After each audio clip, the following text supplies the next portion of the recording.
días, buenas tardes, good afternoon, bonjour. Let's see, hello. Welcome, everybody. Thank you for joining us today for what we hope is a very interesting discussion on the 21st century border, on the notion of how we move towards a smart border. How do we deal with multiple issues involving trade, the movement of people, immigration, and security, which often involve trade-offs, but as we'll talk about, also can involve common solutions at the U.S.-Mexico border. We're very pleased to welcome you on behalf of the Woodrow Wilson Center. This is a Center for Public Dialogue and Advanced Research. We're very pleased to have with us Assistant Secretary Alan Bersin, who I'll introduce in a moment. And we're very pleased to be co-sponsoring today with CSG West, and particularly with the Border Legislative Conference, which has a close relationship with the Council of State Governments West. Very pleased to have with us Senator Lou Correa from California, from Santa Ana, and Diputado Gabriel Flores Viramontes from Ciudad Juarez, Chihuahua, as well as Edgar Ruiz and Marta Castañeda from CSG West. There's Edgar, who've been partners in many, many efforts that we've done together. So great to have you guys here. And I'd like to turn it over to Diputado Flores to offer a few words of welcome as well. Well, thank you very much. Welcome, everybody. On behalf of the Border Legislative Conference, we'd like to welcome all of you to this important conference, How to Build a 21st Century Border. I'm here with my colleague and counterpart, Lou Correa from California, and we are sure this will be a very, very interesting conference. Thank you very much. Thank you, Diputado. We will be launching today the beginning of a series of papers and what will eventually become the State of the Border Report. We're doing this with the North American Center for Transborder Studies at Arizona State University. Eric Lee is with us from there, as well as Colegio de la Frontera Norte, and our colleague Chris Wilson and Eric Olson have been leading this effort. In fact, I believe Chris and Eric Lee are the coordinators of this effort. So you'll hear about that in a minute. I'd also call your attention to something we launched last week with the Annenberg Retreat at Sunnylands, Policy Recommendations for U.S.-Mexico Relations, A Stronger Future. Has some interesting ideas on U.S.-Mexico relations from a very senior group of policymakers, former policymakers, notables from both Mexico and the United States, business leaders, civil society leaders who came together a few months ago, and some of them have to do specifically with the border as well, so call your attention to that. And now it is my distinct pleasure to introduce Alan Bersin, who is Assistant Secretary for International Affairs and Chief Diplomatic Officer for the Department of Homeland Security. He is the former Commissioner of the U.S. Customs and Border Protection, former Secretary of Education in California, former U.S. Attorney in San Diego, where he was known as the Border Czar. He's again known as the Border Czar, by the way, I should say. And he has also been Superintendent of Schools in the San Diego Unified School District. And really for the past 20, 25 years, as long as I've followed Mexico, actually, has been someone who has been intimately involved in two sets of interrelated issues. One is quality of life in the border region, education, and related issues. He also did airports, I believe, for a while, if I'm mistaken, was head of the Airport Commission in San Diego. Has really quality of life issues, but also how we manage the U.S.-Mexico border in a more orderly, more intelligent, and more effective way. And I'd like to turn it over to Assistant Secretary Bersin to give us a few thoughts on how we can do this going forward and what current policy is. Thank you, Andrew. And why don't you go up there? I might stand from here because I'm going to be referring uncharacteristically to some slides. But I want to thank Andrew and the Wilson Center, the Council of State Governments for this opportunity, and also to acknowledge my colleagues from DHS who were here, Admiral Midget, military counsel to the Secretary, Lou Alvarez, the Deputy Assistant Secretary, Brian Albert and Ben Rawbauer here from CBP and DHS, and John and Donna, I'm glad you could make it. So the panel will focus on this extraordinary economic relationship that has developed and the social relationship that has developed between Mexico and the United States, long rooted in history. But if you pull out any report, you start to see some astounding figures with regard to the economy. Eric Lee and Chris Wilson published a working paper that points out for the first time that in 2011, the imports and exports between Mexico and the United States and merchandise and services actually hit the $500 billion mark.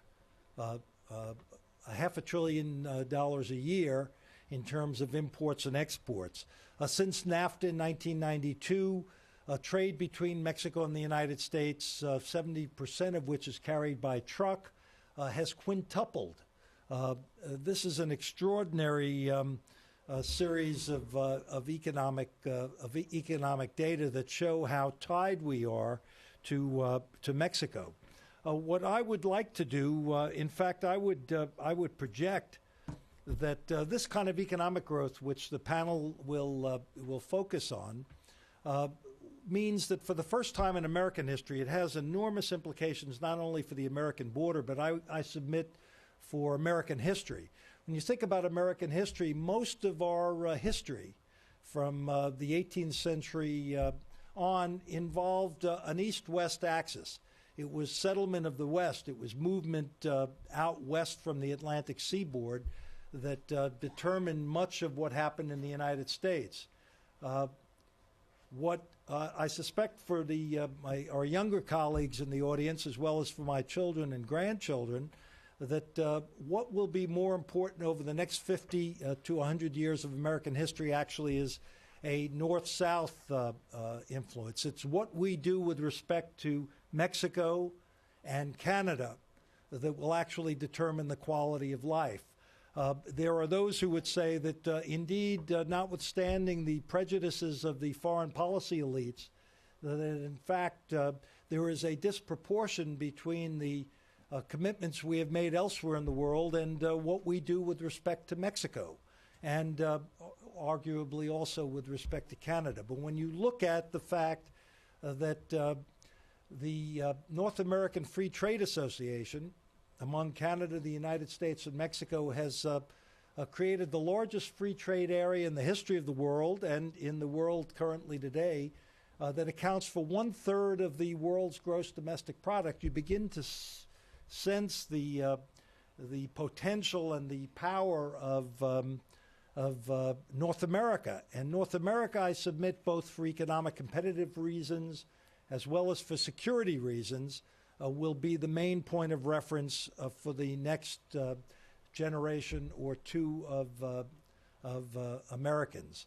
Certainly, the cultural and demographic nature of our life here in the United States hinges remarkably, as Robert Kaplan points out, on our relationships with Mexico. So what I would like to do is leave that for the panel discussion and rather talk about security at the U.S.-Mexican border, and I do so for the following reason. In order to harness the economic power of North America, in order to make that North American experience work with Canada and Mexico, we are going to have to exert efforts that are massively bipartisan in nature, that require not only the cooperation of Canadian leaders and Mexican leaders, Canadian and Mexican peoples, but also will require that the American people and that American leadership comes together to recognize the importance of North America.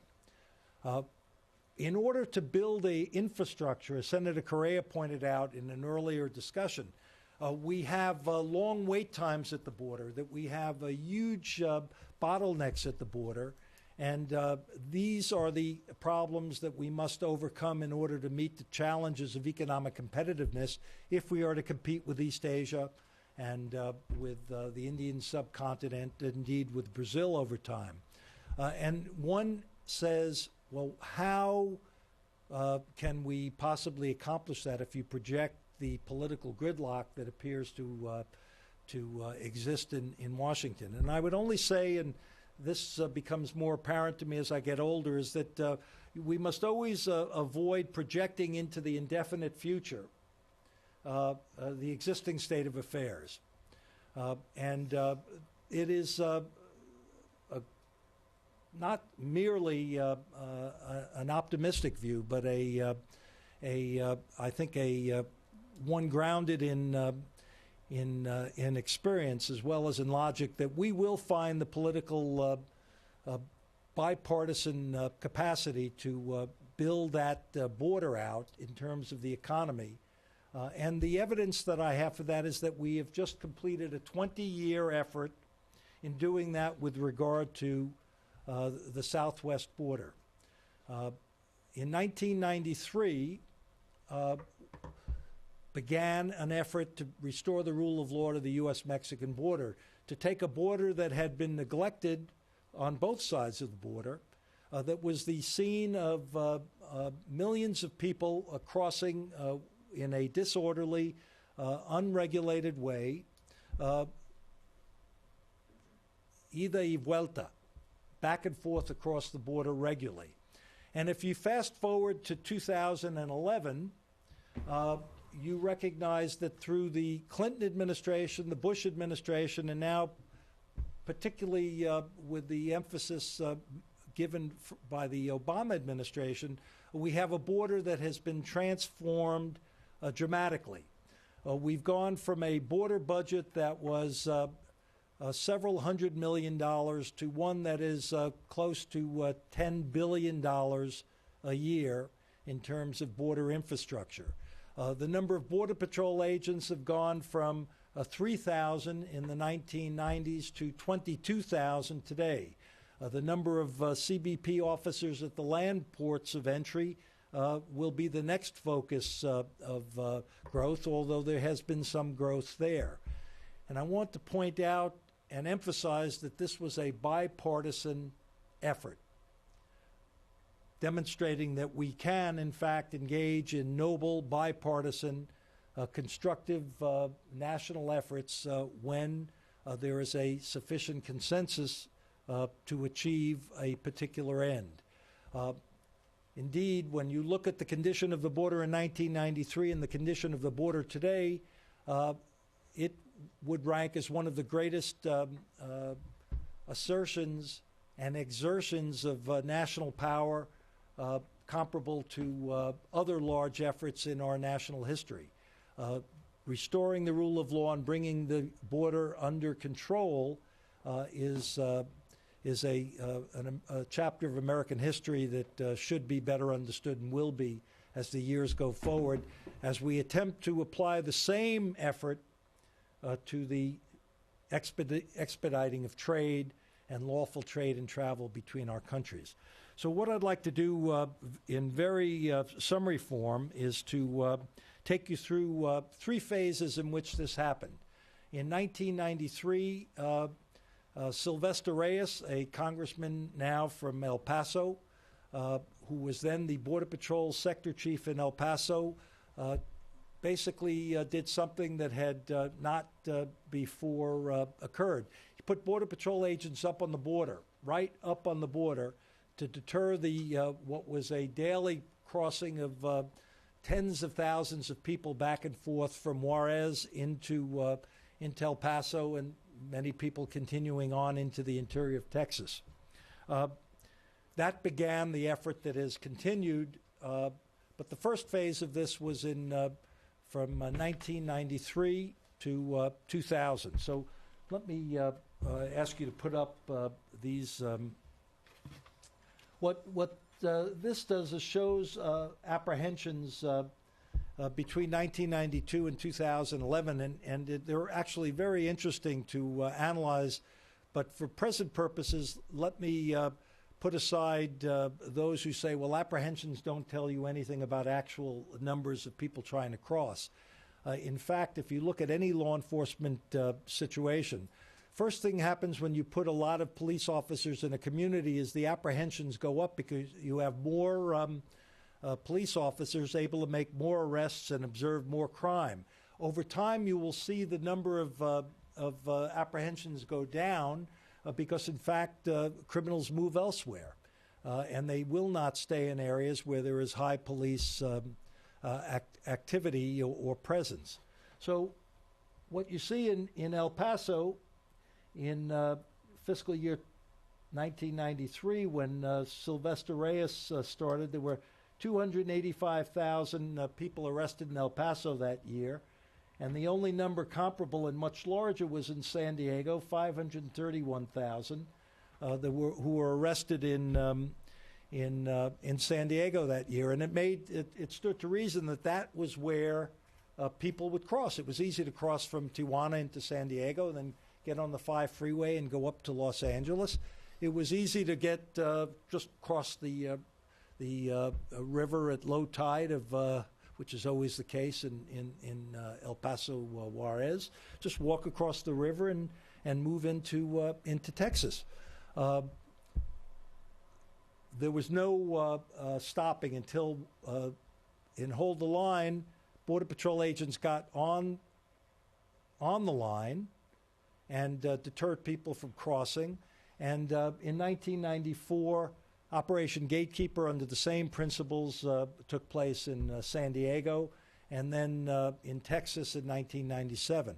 What these numbers show, though, is the impact that kind of force had. So if you watch over the 20 years, from 565,000 last year, there was a arrest rate of 42,000. The difference is that in 1992, many more people were not arrested. Those people who the Border Patrol did not arrest were simply avoiding the Border Patrol and going up the freeway toward Los Angeles. Same thing in El Paso. But by the time you see the resourcing of the border by fiscal year 11, that 42,000 represents a much higher percentage of people who were trying to cross, and in fact, you can. I believe that the record is pretty clear. The same thing. Look at what's happened in El Paso over the 20 years. 250,000 people being arrested. Fiscal year 11, 10,345. And that represents the large percentage of people trying to cross in that particular corridor. So what happened over the years is that the traffic was moved to different places on the border, and that's what these will reflect as we go ahead. The main movement, if you go to the second slide, let's go to the third one. You can see that this is the El Paso. The blue is the El Paso apprehension rate. The purple is the Rio Grande Valley, further east. The green is the Laredo, further east from El Paso, and the brown is or reddish is Del Rio. In each case, as the numbers came down in the 2 years in El Paso, the traffic tended to move to the east. And what you had in 1993 to 2000 was you had two basic phenomena. Traffic was being moved from El Paso east across to the sectors in East Texas and then South Texas, and that's what the Del Rio, Laredo, Rio Grande Valley. Rio Grande Valley is Matamoros, Brownsville, Reynosa, and McAllen. You see the movement, the numbers go up, and the same thing during the same period in San Diego. As the San Diego numbers start to come down, the numbers in El Centro, which is the Imperial Valley sector in Eastern California, they start to go up, and El Centro goes up, and then Tucson goes up, and Yuma, Arizona goes up. If you go back to the second slide, you begin to see the number of apprehensions are total in 1992 were 1.1 million, and they were spread among the sectors this way: 49% of the apprehensions in San Diego, 22% in El Paso. If you go to fiscal year 11, when the number of apprehensions had dropped by 75%, to 327,000. You see that 13% of the arrests are being made in San Diego, 3% in El Paso, and 38% in the largest number in Tucson.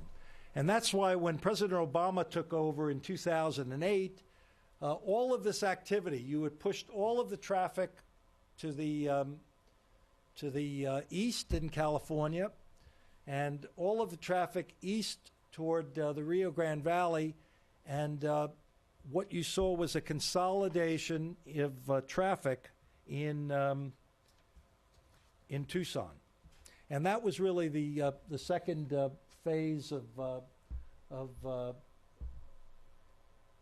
the border control effort, was that you could control the traffic in the large urban areas by building fences, increasing agents, increasing technology. But in fact, what you did was you pushed it into the most inhospitable, some of the most beautiful territory in the United States, in Arizona, up from Sonora, the Sonoran Desert into the Arizonan Desert, some of the most beautiful, inhospitable territory in the United States. And you saw this consolidation of traffic steadily, 1996, 7, 8, 9, all the way through, was that more and more of the traffic, even as the numbers went down, was going through the Tucson, the Tucson sector. If you go back to the first slide, you can see that very graphically in the apprehensions. So look at Tucson, 92, 71,000. And look at the increases, 95, 227,000, 305,000, 387,000. By the year 2000, 616,000 arrests being made in Tucson, which is then still far more than any of the other sectors. Tucson soon becomes the only sector that actually has a triple-digit number of apprehensions. In the Tucson sector, where it gets consolidated, as shown by that graph, it stays that way, and from 2000 to 2007, this becomes the issue. One might reasonably deduce that Senate Bill 1070 happened in Arizona, and it was no accident that politically this was a response to the traffic that was taking place in that sector. What is also happening, though, between 2000 and 2007 is that the buildup of resources with the Smart Border Initiative continues to build up the assets being devoted to Southwest border enforcement activity. So that when we get to the end of the Bush administration and into the Obama administration, the stage is set to really focus on Arizona. Now, Arizona, remember the theory in San Diego and El Paso was to get the traffic out of the urban areas. That's why you have high pedestrian fence in the urban areas to keep people from crossing and being able to get into the urban population and take transportation northward. When you get out into the country, into the desert, you have vehicle barriers as fencing, not high pedestrian fence. But what we saw was that in order to bring down the numbers in Arizona, we needed to provide more resources and a concerted campaign. President gave directions to Secretary Napolitano for that to happen.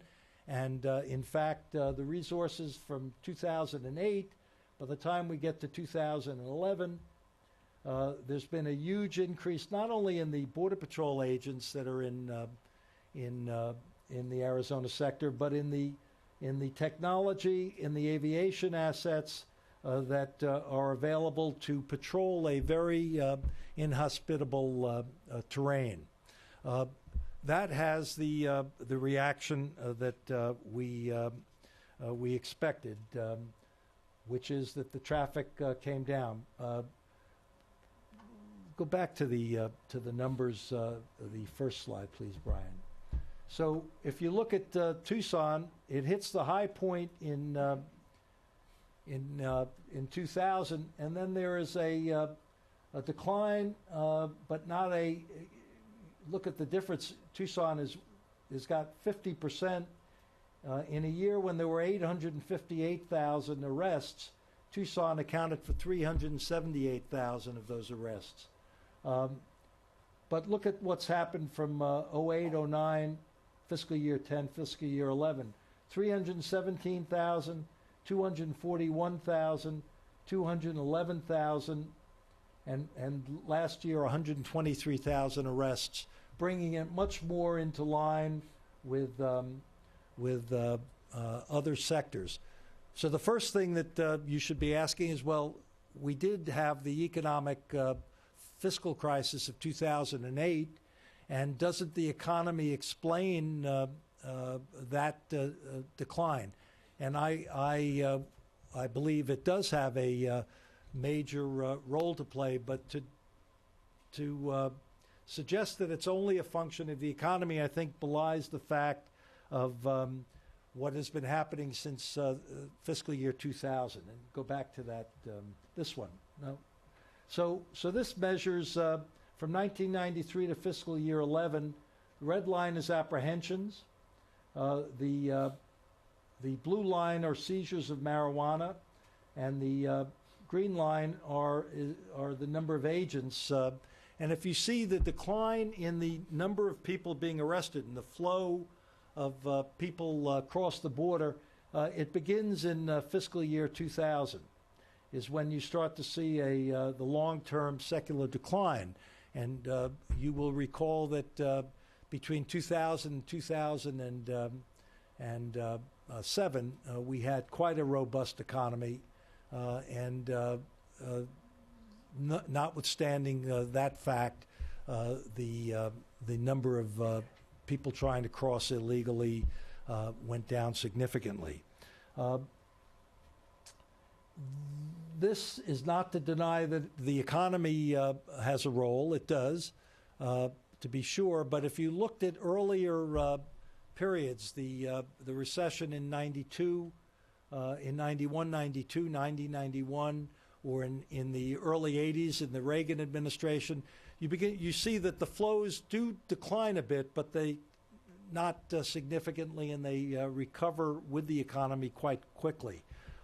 So too here, this bipartisan effort to protect the border and change the pattern of migration, I think, has been a major factor. So let's take a quick look at what we can expect in the future, and then I can wrap up. The future of the U.S.-Mexican border is going to change significantly for a number of reasons. First, and most importantly, the changes that are taking place in Mexico today. The Pew Foundation, together with the independent efforts of the Migration Policy Institute and the Woodrow Wilson Center, have actually sketched a very dramatic change in Mexican demographics and in the socioeconomic conditions that for the most part, served as the push out of Mexico, together with the magnet pull into the United States of higher wage rates and more economic activity. But the decline in the fertility rate to 2.41, with a further decline in the last decade compared to 6.07 in the 1970s, when large-scale illegal immigration to the United States really began for the first time in our bilateral history, suggests that, in fact, the number of people in that age gap that supplied so much labor to the United States, that young that group of young men, for the most part, although not exclusively men, from age 18 to 28, is now no longer available. And when you couple that with the growth in the Mexican economy and other conditions affecting youth, such as an increase in the youth literacy rate, secondary school enrollment, and most dramatically in the growth of the Mexican economy, you begin to see that the push and pull factors that have defined this border for the last 4 decades are actually changing, and changing very dramatically, and will impact what happens over the next 10 to 15 years in a very important way. So in many ways, what Mexico has come through is the first phase of the Industrial Revolution in the last several decades. And the first impact of the Industrial Revolution is to drive peasants or campesinos off of the land into the cities. And then in the case where there is insufficient employment, to lead to the kind of migration patterns that we've seen during the 70s, 80s, and 90s from Mexico. As the Mexican economy continues to grow, we'll continue to also see the conditions of education and health increase, so that we see the number of Mexicans under the official poverty line in Mexico has declined from 69% in the 1990s to just over 51% today. Dramatic and impressive economic growth.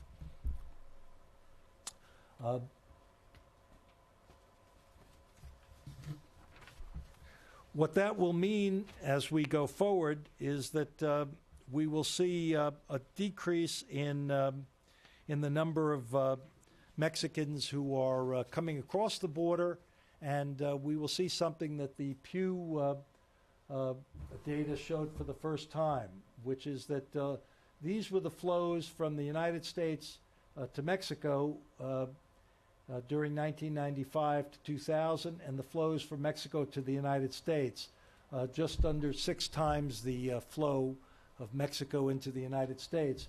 In the last 5 years, we've seen something remarkable, which is that for the first time we see a net outflow of Mexicans voluntarily and involuntarily from the United States to Mexico, contrasted with the number of people coming into the United States from Mexico.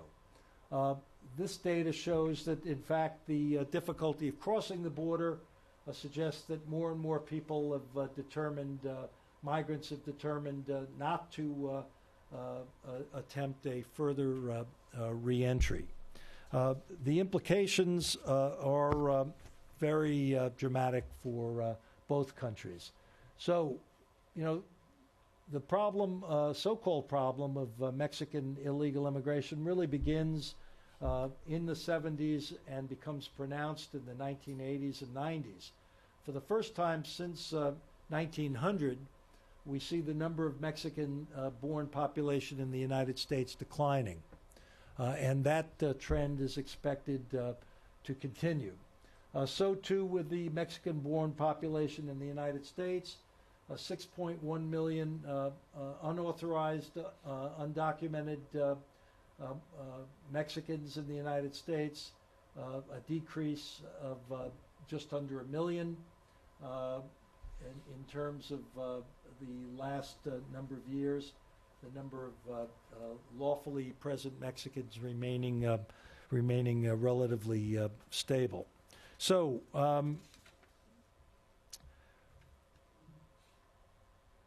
if you might go to the 2 slides, I will. Do you have the picture? So go to the next one first, Brian, if you might. So this is what the border looked like when I first saw it in 1993. This is in Southern California, right? This is the Pacific Ocean. This is in San Diego, on the parts of San Diego, Tijuana over here.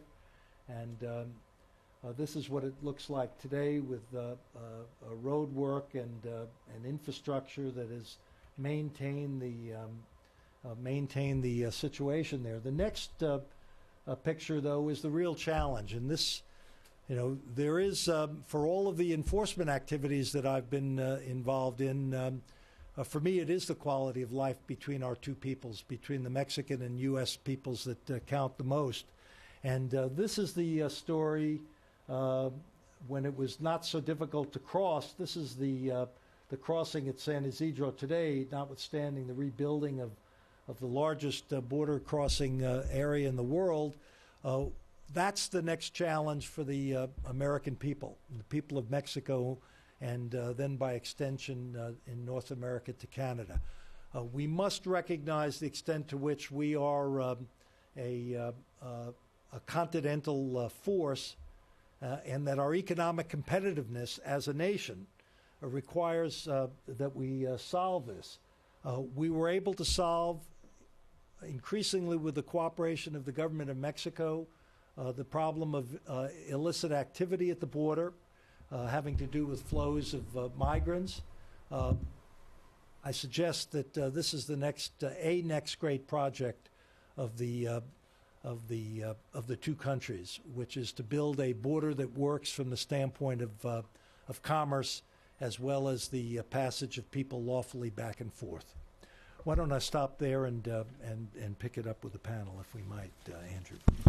Thank you, Alan. That was a fabulous presentation. I think that you will probably get some questions on this last part on how we actually turn this into something that looks different 5 years from now. But let me turn it over to my colleague Chris Wilson, and we'll have a little bit of time for some questions for the Assistant Secretary. Aaron, thanks so much. Appreciate it. Raise your hand and identify yourself, please, and Chris will take over.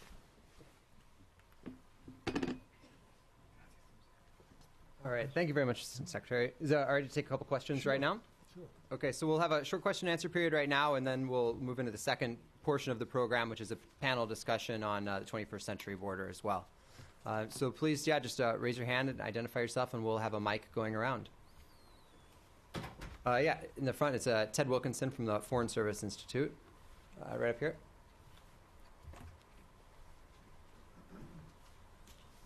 Well, I wanted to raise the fairly obvious question that Senator Cuellar from San Diego had raised at lunch, and that is, how do you how do you stimulate developing the infrastructure that we need on both sides of the border to expedite both travel for tourism and trade? So, two answers in brief. One is we have to change the way in which we process traffic and people by segmenting low-risk traffic, cargo and persons, from high-risk traffic, or that traffic about which we don't know enough to make a judgment. The second is that we need to build infrastructure in less cumbersome ways. During the last 3 years, the United States and Mexico have opened up 3 new ports of entry on the U.S.-Mexican border, the first ports of entry to be opened in 10 years. We cannot move at that pace. While we will rely on the government to build the large projects such as San Isidro, or to renovate Mariposa and Nogales, or to rebuild the Bridge of the America in El Paso, we need to build into the calculus a public-private partnership method of building infrastructure. One example that's currently being worked on is in San Diego, Tijuana. The Rodriguez airfield, the Tijuana airport, is located immediately on the borderline, and a group of entrepreneurs have secured a permit from the State Department and a corresponding permit from Mexico to build a bridge that would basically go from the San Diego side right into the airport. A fee would be charged, but it would expedite what is expected to be 2 million Americans who will use Rodriguez Airport, Rodriguez Airfield, to fly to Asia or elsewhere in Latin America. So, in brief, change the methods of processing cargo and passengers and pedestrians, and 2, supplement public appropriations and construction projects with public-private partnerships. Thank you. We have another question or comment? You've left us all stunned, Mr. Assistant Secretary. So am I. We have a question here. Hi, I'm Claire Gallagher. I'm a U.S. Foreign Policy Master's student at American University, and I went to the panel last week about Canada, the U.S.-Canada border, and we talked a lot then about some of the successes with pre-clearances and things like that at the Canadian border. Are there any plans to try to duplicate some of those here at the Mexican border?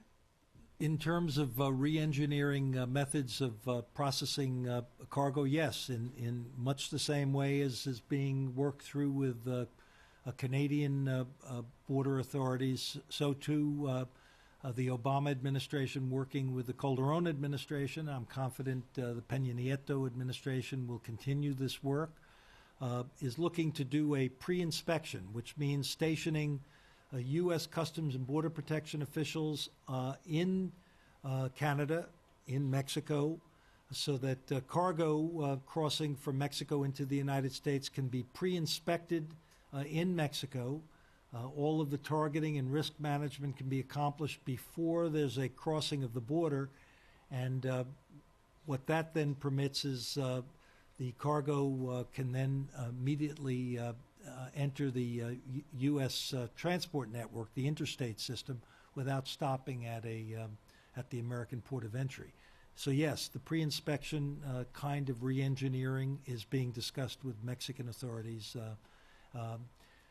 as well as with Canadian authorities, with the intent being that in the not-too-distant future, a auto manufacturer of parts in southern Ontario will be able to have those parts delivered to a auto assembly plant in Guanajuato, Mexico, without stopping at any of the borders, and yet being fully secured because of the pre-inspection and the targeting that's taken place and the monitoring that's taken place as that cargo moves from Canada into Mexico through the United States.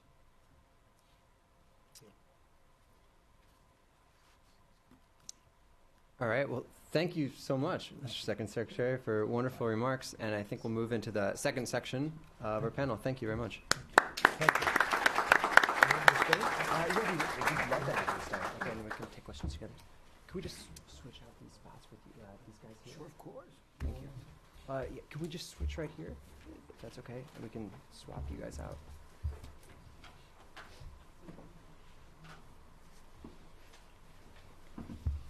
Would you like to go first? Sure. Is that okay with you? Then I need my presentation. Okay. We'll pull that up.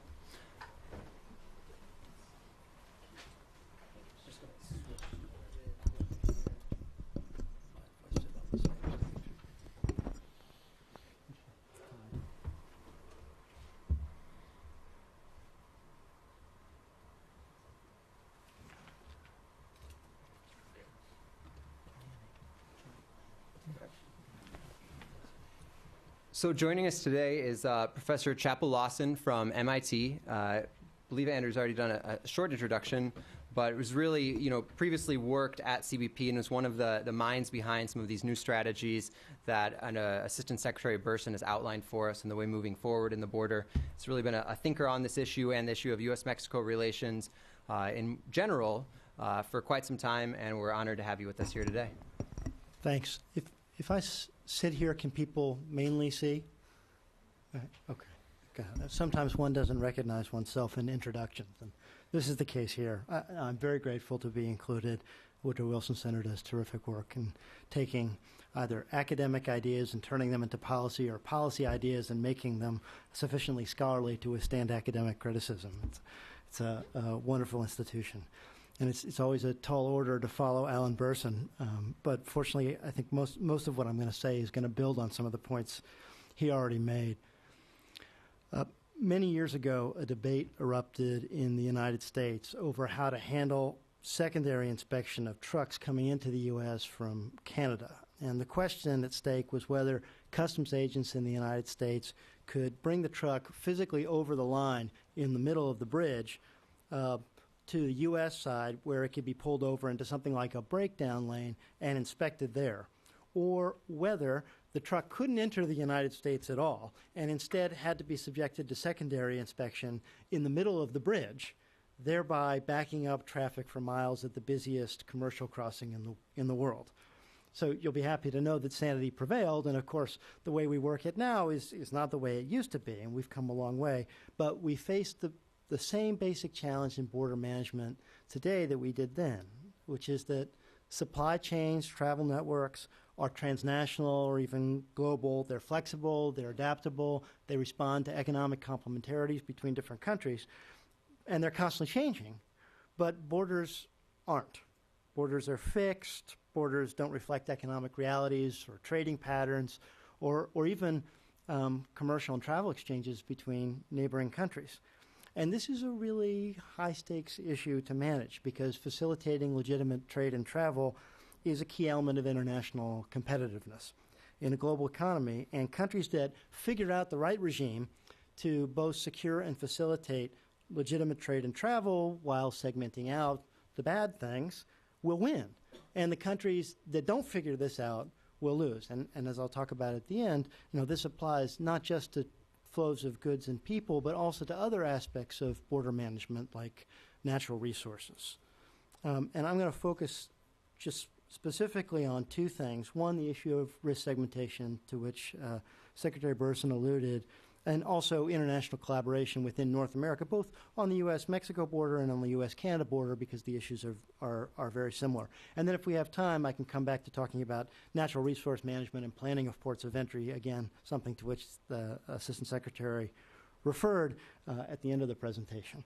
All right, the idea here, though, is that the goal of border management should be to facilitate lawful trade and travel while securing flows of goods and services and ensuring that bad things get weeded out while good things get let in, right? And to shift from managing line in the sand like a border, to managing flows of goods and people, and to shift from a unilateral approach to a joint approach between neighbors like Canada and Mexico that enhance public safety for all three countries in North America. So the first issue has to do with risk segmentation. And the problem here is that the great majority of flows at ports of entry are kosher, right? People are compliant. 97 to 99% of travelers crossing a land border between the United States and either Canada or Mexico are compliant with all existing laws and regulations. And most of the violations that do exist are minor. Somebody with an orange in the trunk of their car or in the glove compartment forgetting to declare it as they drive across the border from Tijuana. It's not mainly drug trafficking or even illegal immigration. As a result, finding something bad, drugs or illegal migrants or people with outstanding warrants, whatever it is in this massive flow of goods and people across the border is like finding a needle in a haystack. Or maybe the better metaphor is like finding a chromium-colored needle in a stack of silver needles. Extremely difficult to weed out. And faced with that challenge, there are basically two approaches. One of them is to adopt a universal screening regime where every person and every piece of cargo crossing the border is subjected to the same high level of screening or inspection. Obviously, an enormously difficult and wasteful undertaking, both in terms of the amount of energy expended on things that we know to be compliant and not devoted to things that we suspect might be risky, but also a negative effect on law enforcement, the stupefying effect of screening over and over again things that are legitimate and getting accustomed to finding nothing in the trunk of a car that's bad, right? And that could actually make law enforcement less effective in identifying the bad things or the dangerous people who are crossing the border. So how do we work ourselves out of this needle in a haystack And just as Assistant Commissioner suggested, the goal should be to segment the flow of risk, to take that large purple arrow at the left and divide it into A, things we absolutely know to be bad, something like an outstanding arrest warrant against a person or a solid tip from the DEA about a piece of cargo crossing the border, right? And to B, things that we suspect for a number of reasons might be higher risk, even though we're not totally certain they're violatory, right? And that should be subjected to further scrutiny, secondary inspection. In the case of either goods or people, I'm going to talk mainly about people because it's more intuitive, but the same principles of risk management apply to both goods and people. And then, C, here there's going to be a segment of traffic or segment of individuals about which we simply know very little. It might be an unfamiliar shipper, a broker we haven't heard of before for cargo, or a person we've never encountered before. But the goal there is to find out as much new information about that person to be able to reclassify that person or that shipment as risky or not risky. And then finally, separate and expedite the flow of the goods and people that we know are unproblematic, that blue arrow at the bottom, and don't expend law enforcement resources on them. So, two strategies. The first, if you think of a haystack again, to blow off the hay, right? To get out of the system all those people we know are safe and all those cargo shipments that we know are totally reliable. A shipment from one subsidiary of Merck to another subsidiary of Merck of pharmaceuticals that occurs on exactly the same day of the month in exactly the same quantity every month, right? That's not a risky shipment. And we also know that Merck is pretty good at securing their own supply chains. So Merck should be inducted into some kind of trusted shipper or supplier program, right, which we already have. And in the case of people, to vetted or trusted traveler programs. And I've just offered some examples there, but Sentry is the program that governs travel across the U.S.-Mexico border for ordinary people. FAST is the program that's analogous, but for shipments for trucks. Nexus is analogous in Canada to Sentry, and then Global Entry for people who've come through the air environment. By the way, how many people are members of either Sentry, Nexus, or Global Entry here? Okay, so a lot of you, it used to be, God, shocking that he's not anymore. But, you all are not risks, right? And what we want to do is expend no law enforcement resources on you so we can spend it on the 20-year-old from Yemen who has recently traveled to Pakistan, right? That person should receive an extra level of scrutiny that the people in this room probably shouldn't. And the same thing, again, applies to cargo. So that's the first strategy, is take the haystack, blow off some of the hay so you're better able to identify the needle. And the second strategy would be, I don't have the slide here, but getting better at finding the needle inside the haystack. And the term of art here in the law enforcement community is targeting. That is, marshaling all the information available to the U.S. government, including information held by state, local, tribal, or foreign partners, and bringing it to bear at the moment of query by a border enforcement officer at a port of entry to decide whether that person crossing the border or that shipment entering the United States deserves further scrutiny, right? So assigning effectively a score or a rating or some metric that allows us to classify that shipment or that person as higher or lower risk, right? And then again, focusing the law enforcement resources on that relatively small percentage of crossers, of travelers, and of goods that really set off alarm bells in the system in some way or another. If you want, in question and answer, we can talk about exactly how that targeting regimen can be built or improved, and I believe we can make it incredibly effective for people without in any way compromising civil liberties or engaging in what is known as profiling in the United States. But we can come back to that. The general principle here is get the good people out of the system, don't devote any law enforcement resources on them, and focus on getting better at identifying the scary people and spending all your law enforcement time on them. Okay, so that's the first element of collaborative border management that I wanted to talk about. It's better risk segmentation. And the second has to do with international collaboration, in this case within North America, between the United States and Canada, or the United States and Mexico, and shifting our focus from thinking about each sovereign entity managing its border and protecting itself from scary flows, scary crossings, to enhancing public safety and prosperity in the North American region as a whole. And let me just give you, one example here. There is no point in building a port of entry on one side of the border if there's no port of entry on the other side of the border, right? And then it's not a port of entry, then it's not a border crossing. So you can have a gold-plated, beautiful port of entry in the United States, but if the port of entry on the Mexican side is decrepit or non-functional or has different hours from the port of entry on the U.S. side, you're in trouble. And you can go one step beyond that. If the port of entry on both sides is terrific, but on one side there's a superhighway with 8 lanes and dedicated trucking lanes, et cetera, but on the other side you have a kind of windy pothole dirt road, then you don't have much of a port of entry. Instead, what you want is binational collaboration on the planning of infrastructure projects as well as the financing of them that Alan mentioned earlier. Okay, so we want to shift our focus here from just thinking about defending our own border to securing and expediting flows across the border within North America. And, as a second example here, what does the ideal port of entry look like? I've picked the example of Canada so as not to spook you from thinking that, wow, we can't do this in Mexico. But as I'll talk about in a second, I believe we can take many smaller steps along this path in our relationship with Mexico. So here we have the perfect port of entry. It's a building. And it's a big open space in the middle of the building.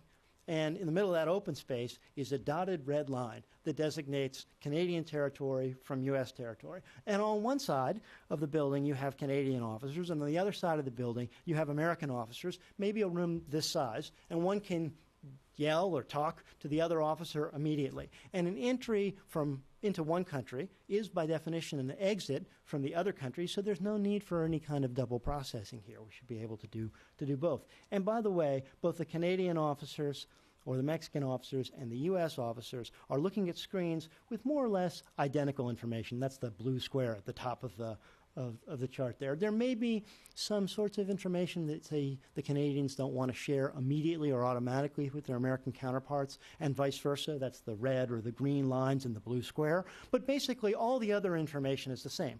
So they're co-located in the same space with no big barrier between them, looking at the same information and able to communicate with each other in real time. Okay? And pedestrians or cars or whatever are just passing through this port of entry inhabited jointly by U.S. and Mexican or U.S. and Canadian authorities here. And what I've tried to do in this next slide is just give you a sense of all the little steps one could take along the path to this ideal. So on the vertical axis here, I'm a professor at MIT, so I have to have a slide with axes and data, so I apologize. But on the vertical axis, we have greater sharing of information. That is closer and closer to having instantaneous, real-time, direct communication between customs officers or immigration officials on both sides of the border. And then on the horizontal axis, we have greater jointness in operations. And one can imagine tremendous amount of jointness in operations with only modest increases in information sharing. So, for instance, investigative referrals or joint investigations at the border would be one example. Or you could have a tremendous amount of sharing of information without much jointness. That is, people on both sides of the border at separated ports of entry are looking at more or less the same information on the same on screens, and their communication systems can talk to each other, but they don't meet every day, right? And everything in between. So you could have cross-deputized officers with single entry processing. That's the ideal, maybe occupying the same building. And at the bottom left there, you have no cooperation at all, right? The worst aspects of the status quo applied across the border.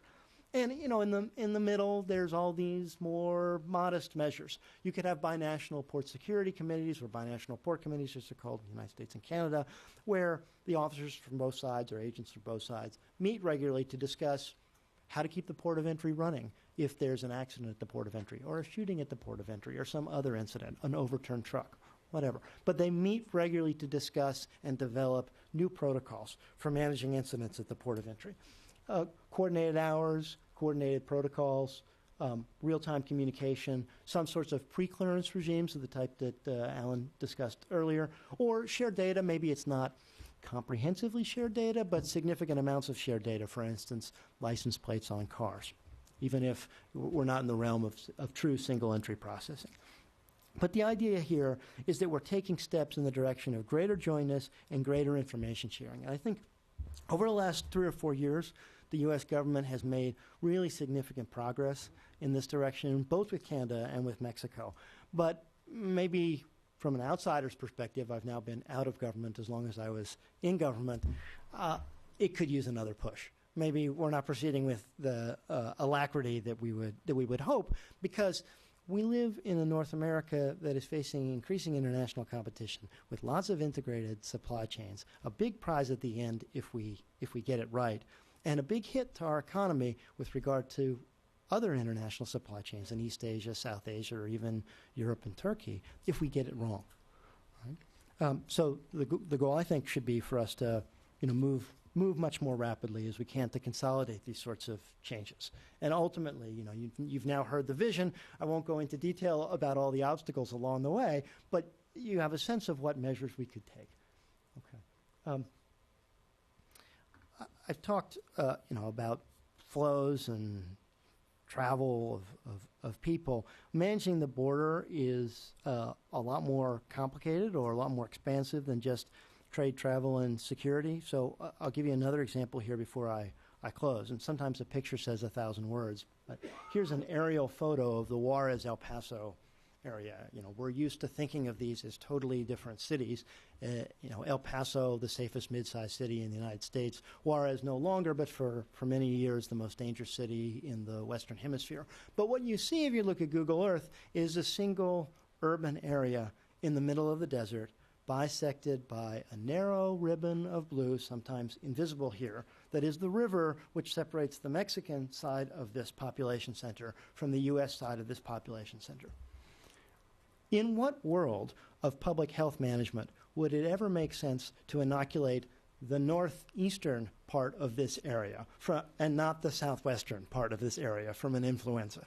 There's simply none, right? In what world would it be rational to have a water treatment plant that just served one part of this city and not the other part of the city? Or an electrical generation plant that just did the same thing? Or an aquifer that spanned the border and actually was in commerce with the Rio Grande, Rio Bravo, that cuts across the city, right? And yet was managed independently on both sides, not regulated on one, regulated on the other. Both sides basically sticking a straw in the same cup and not coordinating the way they do it.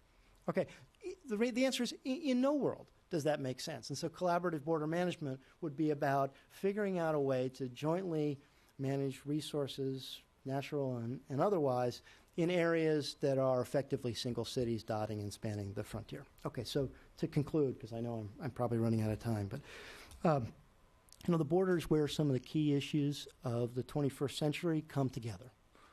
Security of global supply chains, travel networks, migration, natural resource management. I mean, these are big, heady, important issues. And there are real rewards to solving them in terms of competitiveness and public safety and real cost to getting it wrong.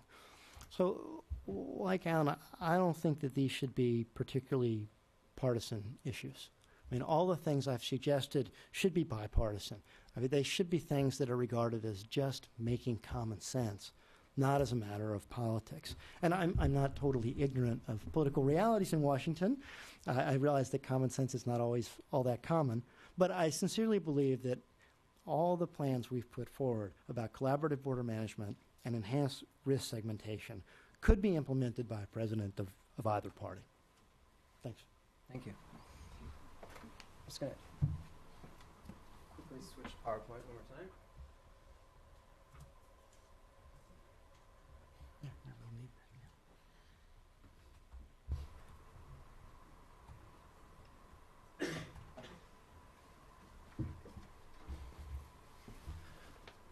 yeah. All right, so before I pass over to my colleague Eric Lee, who's actually the co-author of the paper that I'm about to present, he's also co-author on a report about security. I'm going to go ahead and present our work, which is on this section specifically on the economic issues. The report's chapter is called "The State of Trade, Competitiveness, and Economic Well-Being at the U.S.-Mexico border region," and so you can get a copy of that outside.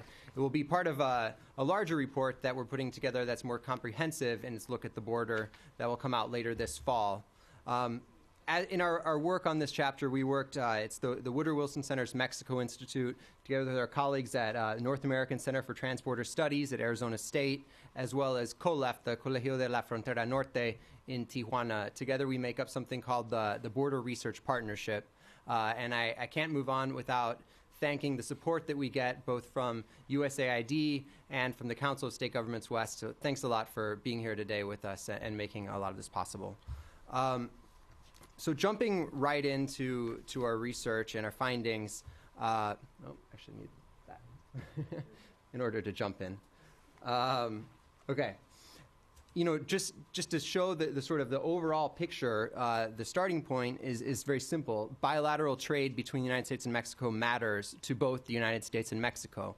It's enormous, and it's enormously important to both sides. We've gotten to this milestone, I think. Service trade numbers are not out yet for 2011, but I think we've gotten to this milestone of $500 billion in goods and services trades between the two countries this past year. It's just enormous. It's obviously important to Mexico, where the United States makes up somewhere around 80% of its export market, but it's also extremely important to the United States. Trade, as this chart shows, has quintupled since 1993, which was right as NAFTA was introduced and put into effect in 1994. But what I do want you to take notice here as we move forward is that this growth in trade, this blue line that grows, doesn't grow steadily. There are some turns, and I think those turns mark some defining points in the way the border has been managed and in really in our economic relationship between the two countries as a whole. You see one around that 2000-2001 marker, a turning point, where you had a period of a slowdown in growth of trade, and then another right around the economic crisis in the United States that also produced an enormous recession in Mexico, even stronger than in the United States, actually. So a huge dip in 2009, and then a recovery from there with really pretty remarkable growth happening in the last couple of years. I want to point out that tourism, the flow of people back and forth across the border, is actually trade also. It has a huge impact on our economies, both nationally, but even especially locally in the border region. So Mexico is the second largest number, has the second largest number of tourists entering the United States of any country, and there's fourth largest in terms of spending.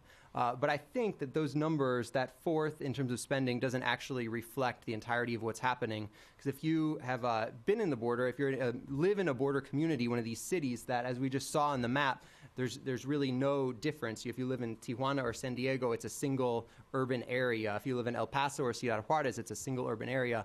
All you do when you cross the border is maybe take out a different bank card, or you pay in cash in your purchases. And so we don't have those numbers registered. So Mexico is probably the or one of the largest spenders in tourism dollars in the United States.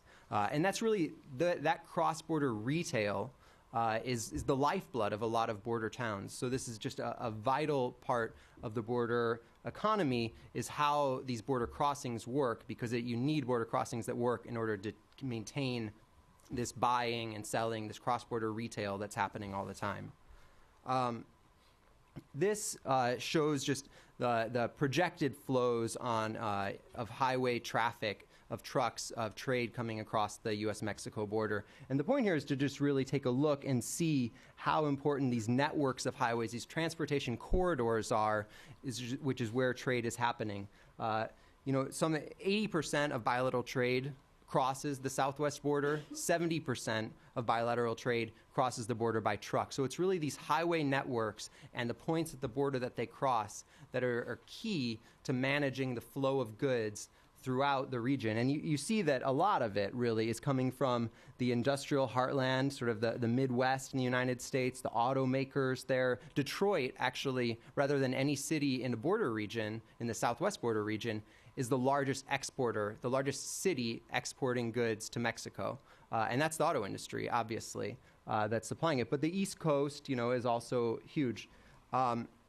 The point here is that we also produce goods together. We don't just trade finished products with one another. So for example, as we create a car, some different numbers are thrown around, but the idea is somewhere between 6 or 7, maybe more times, parts that are inside that car have crossed back and forth across the border as that car is being made. When we have imports from Mexico to the United States, 40% of that content was actually generated here in the United States. That means, that's as opposed to 4% from China. So if we buy a good from Mexico, 40% of what we're spending, of what we're paying Mexico, actually stays right here in the United States because those parts were built in the United States that have American manufacturing jobs attached to our imports, not just our exports to Mexico, but also our imports from Mexico. That's 4% or 4 cents on the dollar for trade with China. So it's just of a qualitatively different nature than our trade with any other part of the world. We're connected in a way, our economies are connected in a way that's different than with any other part of the world, except perhaps Canada, which we have a similar connection to. This means that our destinies are linked in a certain way. Our business cycles are connected. We experience growth and recession together. But even more than just our ups and downs cyclically, our long-term competitiveness is also linked. Any action that improves the competitiveness of Mexico has an impact on the competitiveness of the United States, precisely because 40% of those goods, of the content, comes from the United States. That means the similar situation vice versa. If we export a car to the world, what matters is the price that we can generate that car at together. So we need to think about how we can together make our economy more competitive. It also has another consequence, which is that this back and forth or production sharing creates a multiplier effect on any sort of friction, on any difficulties that you have to cross the border. If you have goods crossing the border 6 or 7 times as they're being created, well, every minute that you have to wait in line to cross the border, multiply that by 6 or 7. Every dollar you have to spend filling out forms, customs forms, multiply that by 6 or 7. So these relatively small, we think of as small delays, small differences, small challenges, add a huge multiplier effect, and you come up with really several billion-dollar consequences to our economies. So trade is getting bigger. We see in that first graph, we saw that trade is growing. So we would expect that we'd have a number of crossings between the two countries growing in a similar manner. That population of the border region is one of the most dynamic in the United States. You might expect then that you'd have the number of people crossing the border growing over the years. But that's not the case. In fact, we saw that trucks, which is the bottom line here, grew from 2.9 million a year to 4.5 million a year. These are entries in the United States, legal, authorized entries. Grew significantly throughout the 90s after NAFTA was implemented, but actually has relatively trailed off. There's been a slight increase recently, but stayed between 4.5 and 4.7 million throughout the past decade. So that means even as we're seeing this huge growth in trade, there's not a corresponding growth in the number of trucks crossing the border. For some reason, these companies are having to figure out ways to pack more value into each truck. I think that's because they're having a harder time getting goods across the border. There's an incentive to make a more efficient use of your resources because it's more challenging to get them across the border.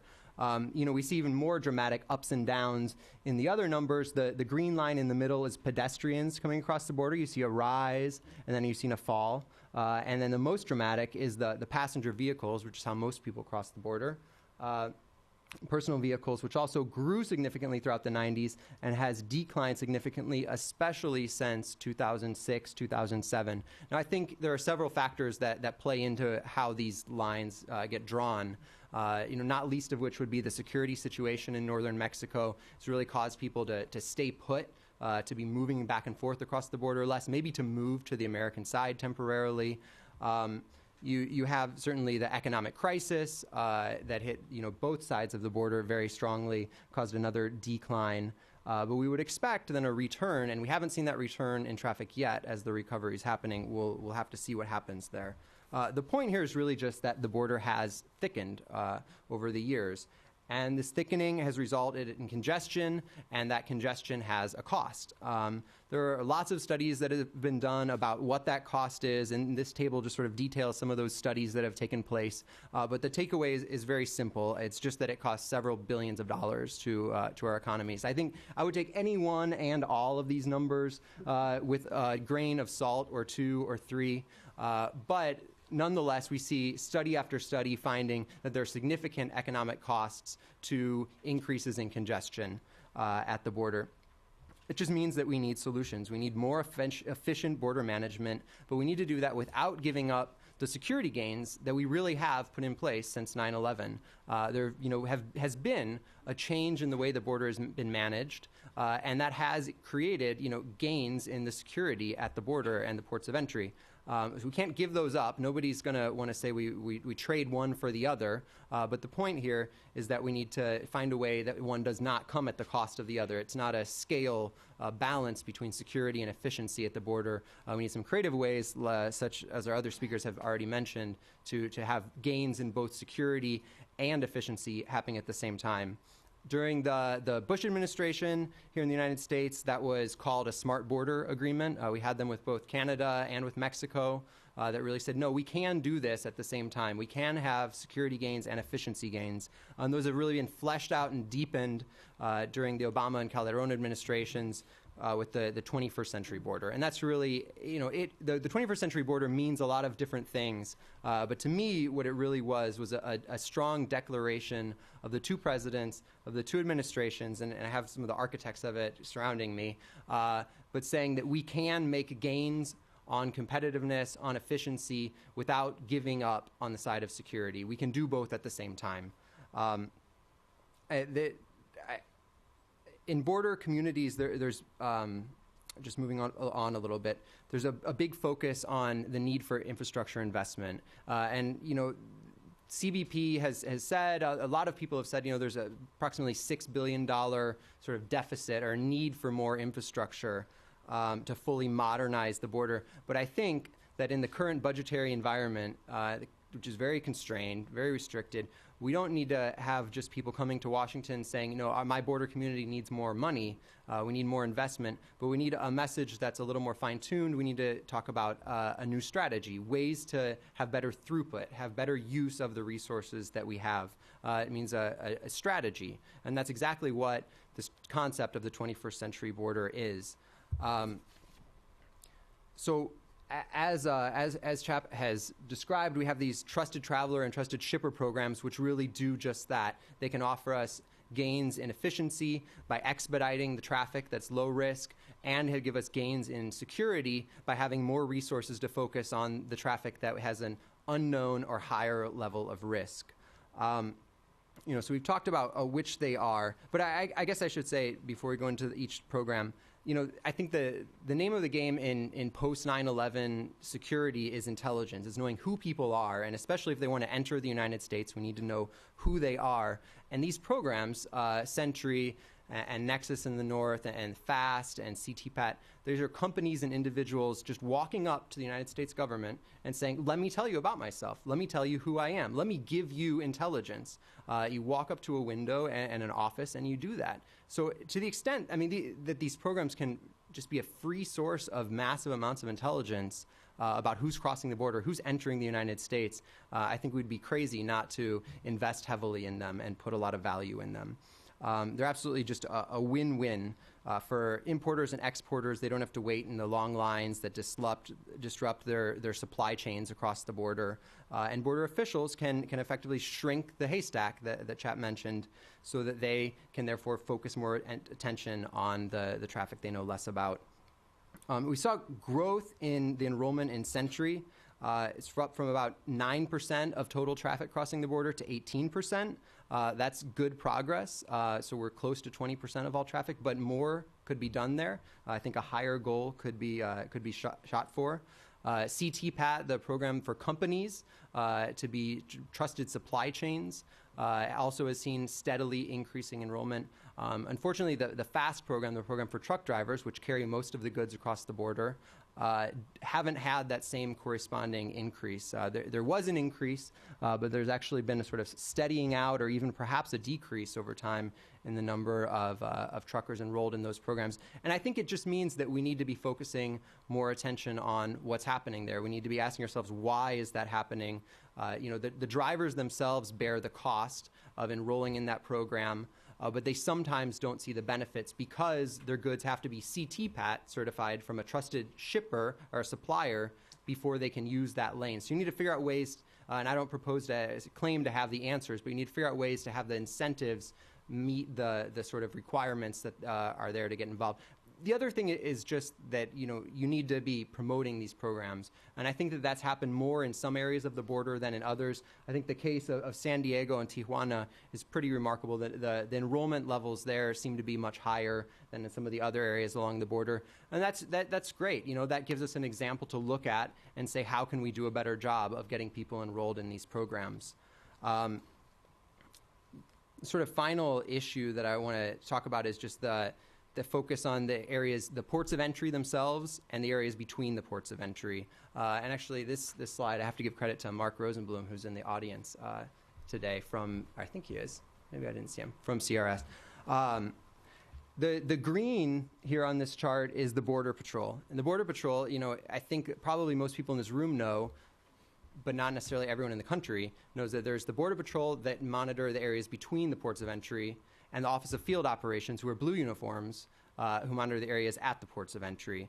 And so we've seen over the years, we've seen a buildup in the areas between the ports of entry, Border Patrol, without a corresponding buildup there at the ports of entry themselves.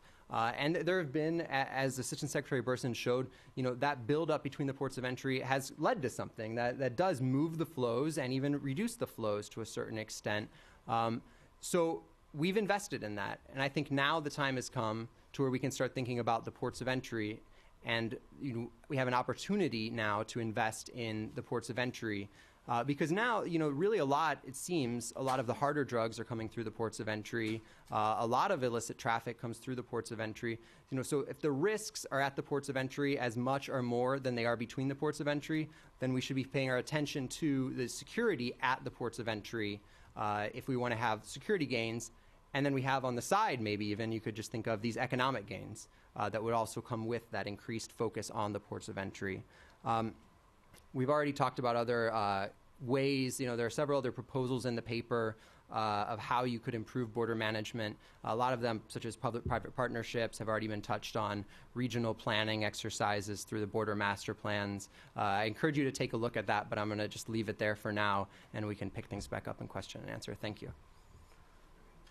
And I'll pass things on to my colleague, Eric Olson, now, since I'm also the moderator. I'll step back into that role, who's Associate Director at the North American Center for Transborder Studies, Arizona State University, and a great colleague and partner on all our border work here at the Wilson Center. I'll pull him up.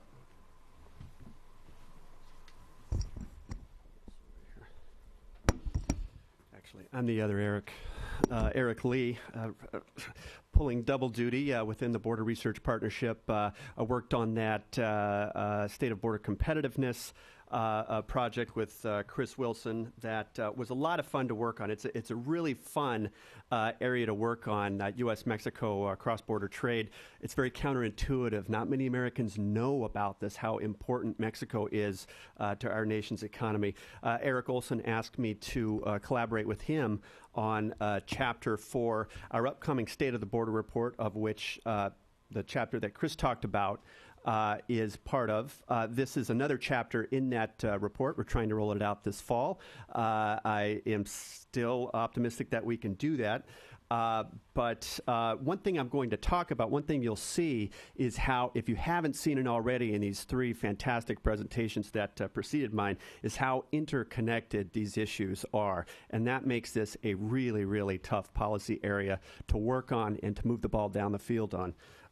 Once again, thanks very much to Eric, Andrew, and Chris for the kind invitation, inviting me back here to the Wilson Center, the Mexico Institute. Profuse thanks to Edgar Ruiz and Marta Castaneda of Council of State Governments West, and the very innovative U.S.-Mexico State Alliance Partnership, of which we are a part, as well as USAID Mexico, which offices in the U.S. Embassy in Mexico City, for their support on this and related projects.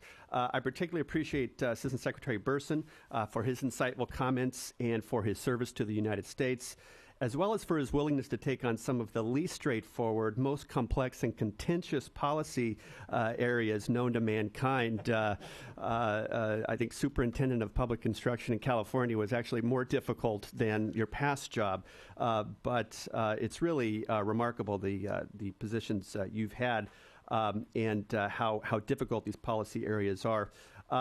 These chapters are meant as snapshots and to try to break down a large, complex topic for a broad audience and present some insights and value to the various segments of the audience. We try to hit a number of people and audiences. This is not an academic project. We're not writing to a large literature. This is not going to take 18 months to publish. I hope the purpose of this is to set a baseline for measuring border security. This particular chapter is to set a baseline for measuring border security between the U.S. and Mexico from an independent analysis. Our plan is to re-examine these issues on a semi-regular basis and make adjustments to both the methodology and criteria as needed.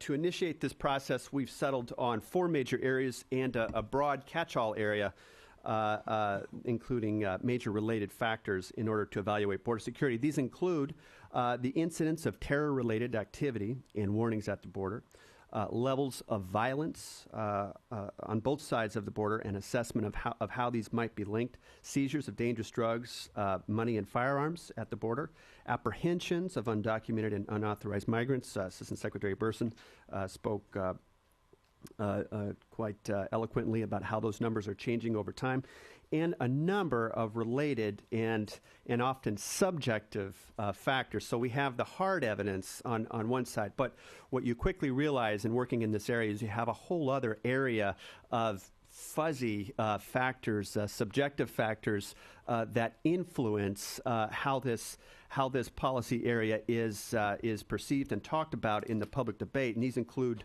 a number of things. Politics, local politics, including a very fierce state-level politics, such as we find in Arizona. Feel free to ask me any questions you'd like about Arizona. Rule of law efforts in Mexico and issues related to perceived security and cross-border collaboration. Also worth discussing in this vein going forward, perhaps in future reports, probably not in this one, are key security strategies. The Border Patrol just came out with a new strategy, 2012 to 2016, I believe. That's the plan. It's their current one.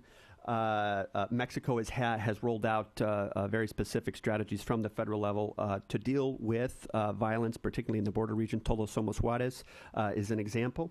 The impact of technology. This is a fascinating area about which we've done a couple of reports at NACS, and we have made very surprising discoveries, we think. And ports of entry need an enhancement that all 3 gentlemen on the panel have talked about, and anti-drug efforts in the U.S. So you can see all of that influences what we talk about when we talk about border security policy.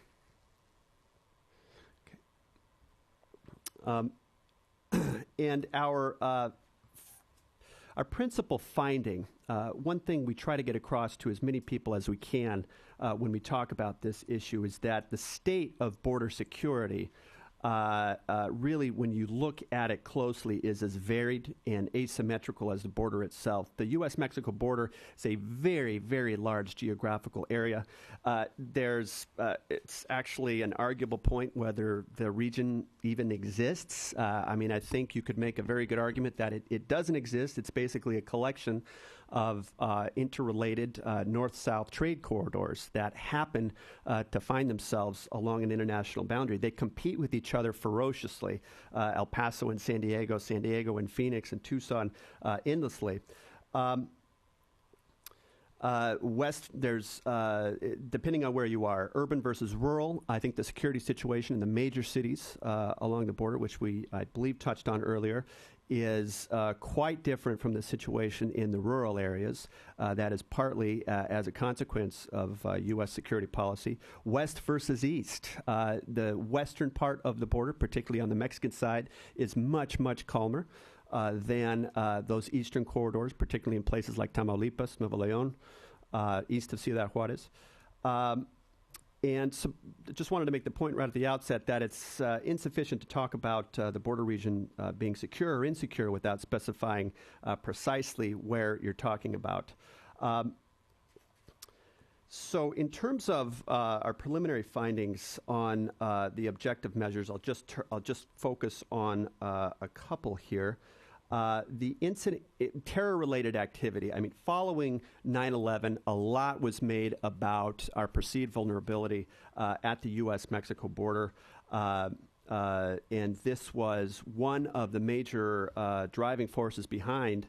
This was an additional driving force behind the increase in staffing and infrastructure at our border with Mexico. Of specific interest to us in this report are what we call aliens from special interest countries, ASIC, or special interest aliens. These are countries that are either designated state sponsors of terrorism, such as Iran, or countries where terrorist organizations are known to operate, such as Colombia or Pakistan. According to information from CBP, the latest data that we have been able to focus on, ASIC arrests by the Border Patrol increased 44% between FY 2007 and FY 2011. FY 2007, 462 arrests were made, and fiscal year 2010, when 663 arrests were made. During fiscal year 2011, the number of arrests was down to 380, a 43% decline when compared to 2010. And the trend line through June 2012 shows that they're down another 32%. The majority of these arrests occur along the southwest border, including 193 reported between January and June of this year. The data available seems to indicate that ASIC reports in the southwest border are in decline. Eric Olson and myself are unaware if any of these cases have resulted in specific terror-related investigations. Nevertheless, the statements provided by the U.S. intelligence community and the Department of State suggest that while there is potential risk, there have not been any terrorists entering the United States over the southwest border. Full stop.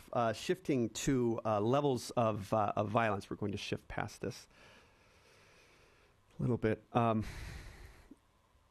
In terms of the level of violence, again, we've had a tremendous discussion over the past few years about the safety and security of the southwest border.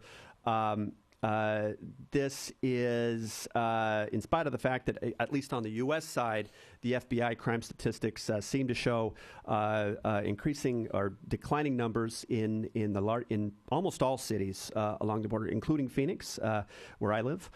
This includes San Diego as well as El Paso, as Chap pointed out, one of the safest mid-sized cities in the United States.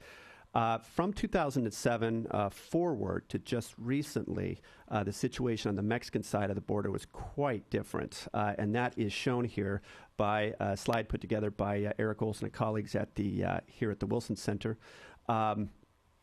Ciudad Juarez was up to 1,200 murders in 2011.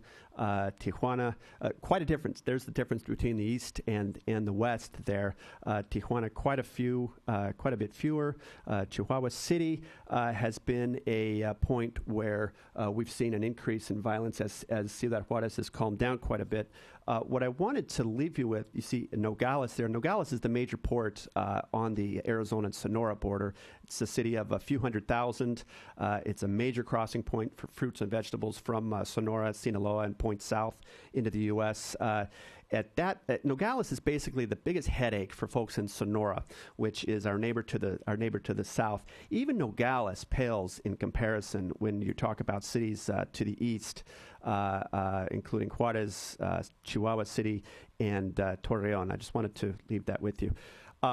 Way back in March, Eric and Chris and I made a visit to El Paso and Ciudad Juarez, a field visit for purposes of research on this project.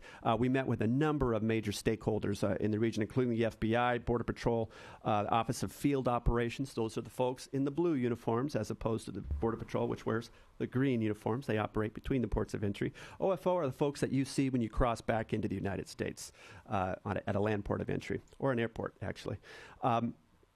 Met with state prosecutors on the Mexican side, our esteemed friends in the Chihuahua State Congress, as well, and as well with a gentleman named Jorge Contreras. Jorge Contreras is a furniture industry executive who coordinates something called a Mesa de Seguridad right there in Ciudad Juarez. This is an effort that arose out of a very dangerous security situation in late 2010 and is noted for its input from local, state, and federal actors, as well as folks in civil society. Basically, what they were trying to do, one thing they were trying to do was establish a baseline, a statistical baseline, to look just at Ciudad Juarez. What we can say today is that we see an overall trend line heading downwards, thank goodness for the people of Ciudad Juarez. This is in the area of homicides, and that is by far the most controversial, the most talked about measure. They measure other things as well, like carjackings, extortions. This is a big quality of life issue for the small and medium-sized business community in Ciudad Juarez and elsewhere. But in general, you see homicides headed downward in Ciudad Juarez, which is goes back to what Assistant Secretary Burson said about the difficulty of projecting forward from current events. So this is very notable. Ciudad Juarez being the most high-profile and problematic puzzle on the border. Things are actually looking up. Things are looking. I don't have statistics at this point. Things are looking not quite as good in places like Monterrey, Nuevo León, Tamaulipas. Those far eastern, northeastern cities in Mexico are really the current flashpoints of these conflicts between Mexican these transnational criminal organizations. We are also going to talk a little bit about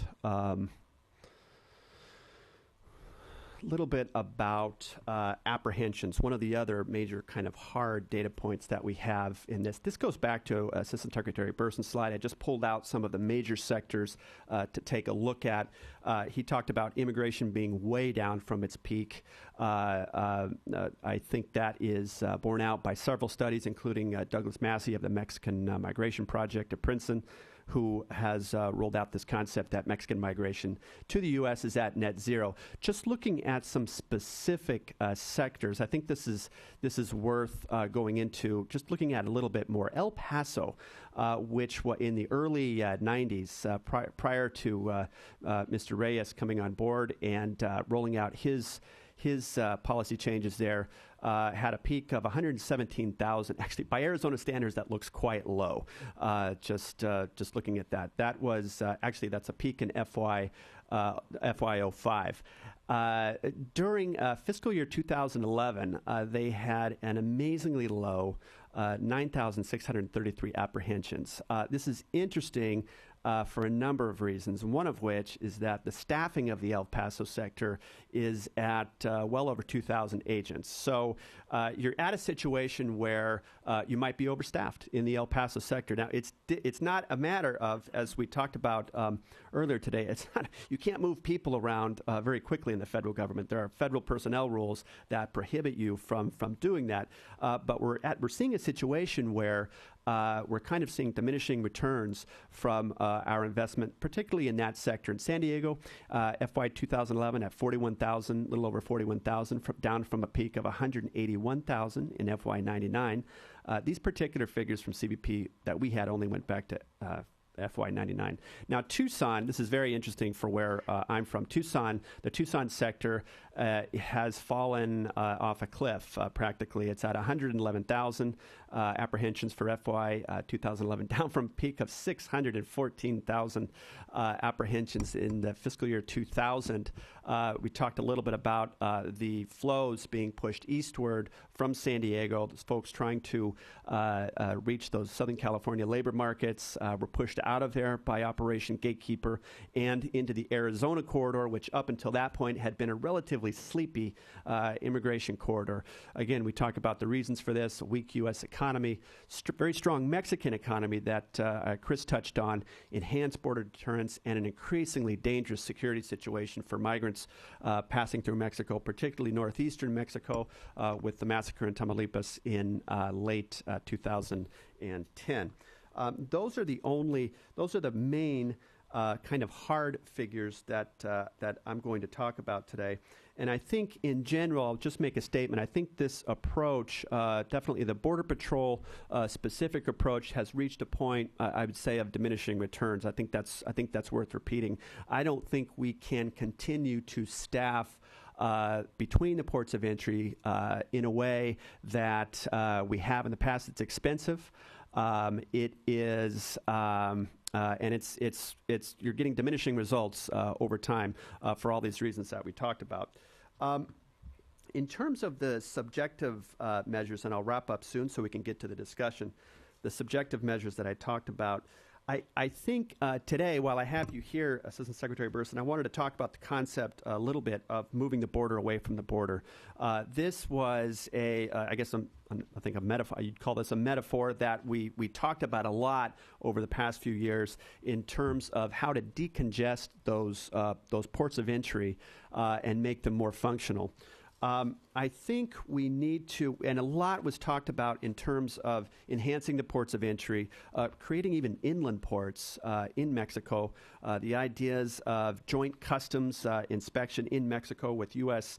agents. I don't think there's been a lot of movement there. I could be wrong, but it seems like we're kind of stalled out there. So I think it's more useful to think of moving the border away from the border in a broader context and talk about some of the fuzzier issues I mentioned at the beginning, issues of cross-border collaboration.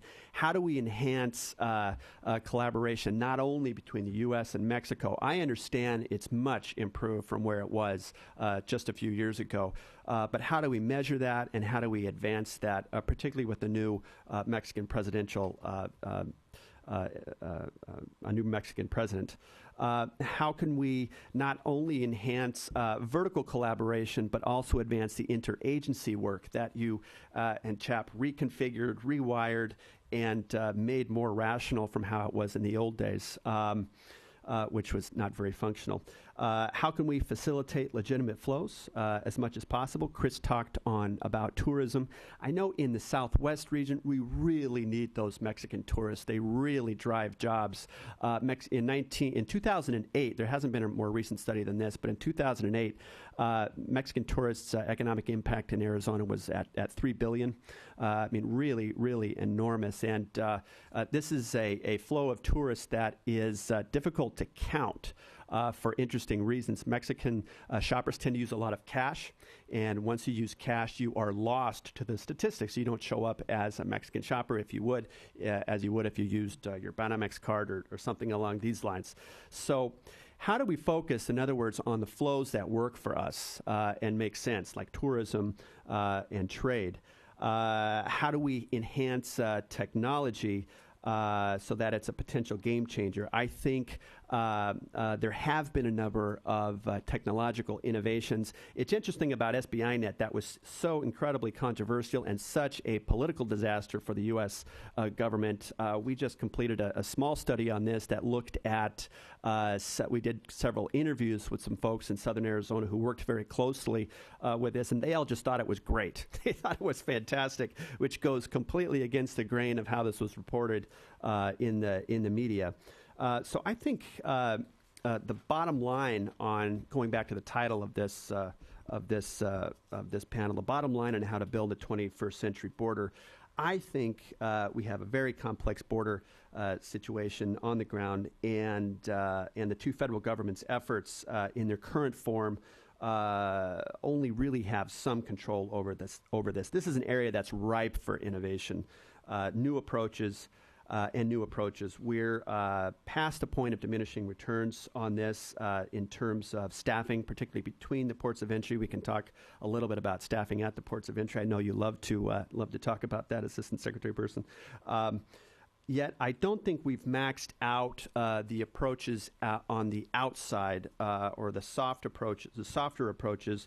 The more indirect approaches, such as cross-border collaboration, interagency collaboration in the U.S. and Mexico, anything that can be done to strengthen that is worth serious consideration. Just a quick plug for an event circling back to the economic side of this. NACS we're co-sponsoring a big event in September in Tempe called Realizing the Economic Strength of Our 21st Century Border. We're doing this in conjunction with the U.S. Department of Commerce's Western Hemisphere office. It is September 23rd to 25th in Tempe, there outside of Phoenix, and I'd be glad to talk to anyone here about that in terms of participating with us then. Thank you. Thanks a lot, Eric.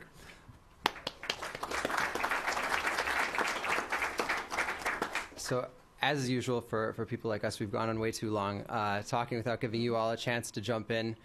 We have time for just a couple of questions. Maybe we can take 2 or 3 questions and then have the panel respond. Please raise your hand and identify yourself if you have a question. There's one question in the back.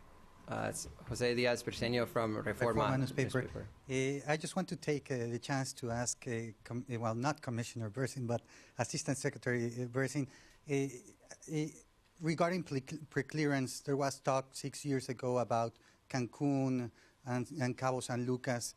Is that a dead end now? So in Canada, when you fly to the United States from Dorval and Montreal, number of other Canadian cities, that we actually have CBP officers who clear you into the United States while you're in Canada, so that when the plane arrives, you don't you need not be admitted for immigration purposes, and your cargo and your baggage is not inspected. In Mexico, we have been talking about instituting similar kinds of projects. In Cancun, the issue was determined to be one of security, and also of the need to continue the kinds of reforms that INAME has been working on in terms of Mexican immigration. So what we have in now operating in Mexico City, in Benito Juarez Airport, I believe, and I think it's scheduled for Cabo San Lucas, is to have global entry kiosks in the airport. For the first time, Mexican citizens who can join global entry, you can be vetted by Plataforma Mexico, the SSP, the Federal Police database, and you can join the Trusted Traveler program in the United States. Mexico is creating its Trusted Traveler, Viajero Confiable, and Americans will be able to join that program, so when you get into Mexico City, you won't have to wait online. Go through the kiosks, and it's basically establish a link between your biometrics and your passport, and you answer some questions on customs and immigration, and you pass through. But the pre-clearance, in the way in which it takes place in Canada, is not yet ripe in Mexico, and probably if we can get to scale, as Chris Wilson and Eric Lee suggested, if we can get to scale on these programs, it won't be required to have CBP officers there. Simply provide the ability to be a trusted traveler and to pre-clear from a Mexican airport. Thank you. I have a question. We're going to get you a microphone since we're on a web feed and C-SPAN here as well. Thank you. And this is Edgar Ruiz of Council of State Governments West. Thank you. For the last 20 years, a lot of folks have been talking about improving the border since the early 90s. And certainly as you look at, it sounds like the technical solutions are there. What's missing is certainly the political will to address those solutions. In 2001, obviously September 11th, create a punctuated equilibrium, changing the dynamics of way that, security, we address security in the country. So what will be the next punctuated equilibrium to get us to a 21st century border? What will be the type of change or event that will get us to achieve that political will to get us where we need to be? Want to tackle it? I'll take a swing at that. I don't think it's going to be any one big event. Unfortunately, those events are asymmetric. They cause us to clamp down, but I'm not sure there'll be a single event that all of a sudden causes us to adopt a more rational border management strategy. I think instead your first suggestion, that it's a matter of kind of continual pushing by political appointees of the respective bureaucracies and setting a vision that corresponds to collaborative border management, which is going to get us there in the end. And it's going to be a long process because it's the government. And in this case, it's 2 or 3 governments, so it takes twice as long.